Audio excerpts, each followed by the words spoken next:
महात्मा ज्योतिराव फुले यांच्या जीवनावर आधारित एक हिंदी चित्रपट 11 एप्रिलला प्रदर्शित होतोय।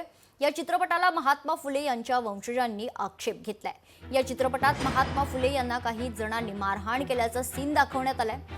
हे अत्यंत चुकीचे आहे आणि हा सीन खरतर वगळण्यात यावा अशी मागणी करण्यात आली आहे। तर दुसरीकडे हा चित्रपट एकाकी दाखवत असल्याचा आरोप ब्राह्मण महासंघाने केलाय।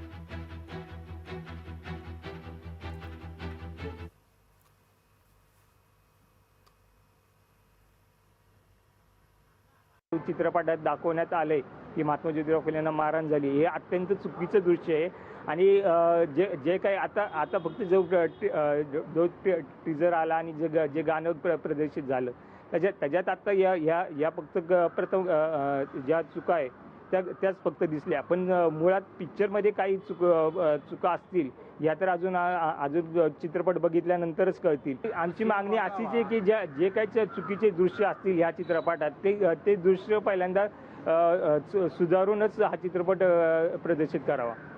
हा चित्रपटाचा टीजर जेव्हा काल लॉन्च झाला, काल परवा 2 दिवसाआधी आम्ही तो बघितला, तर असं वाटतं की तो चित्रपट एकांगी चाललाय किंवा त्यांना मुद्दाम तसं दाखवून महाराष्ट्रातला जातीय द्वेष वाढवायचं आहे। त्या चित्रपटामध्ये एक शॉट आहे की लहान मुलगा बटू ज्याला आपण म्हणतो मुंज केलेला ब्राह्मणाच्या वेशातला, तो दगड मारतोय आणि काही माती शेणसारखं तत्सम काहीतरी सावित्रीबाई फुलेंवर फेकतोय।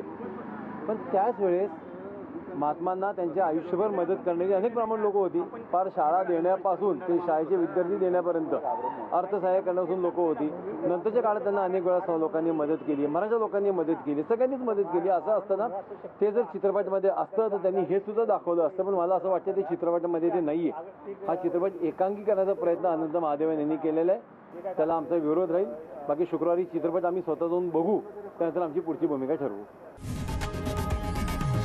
लोकशाही मराठी ऐका, पहा, जागरूक रहा।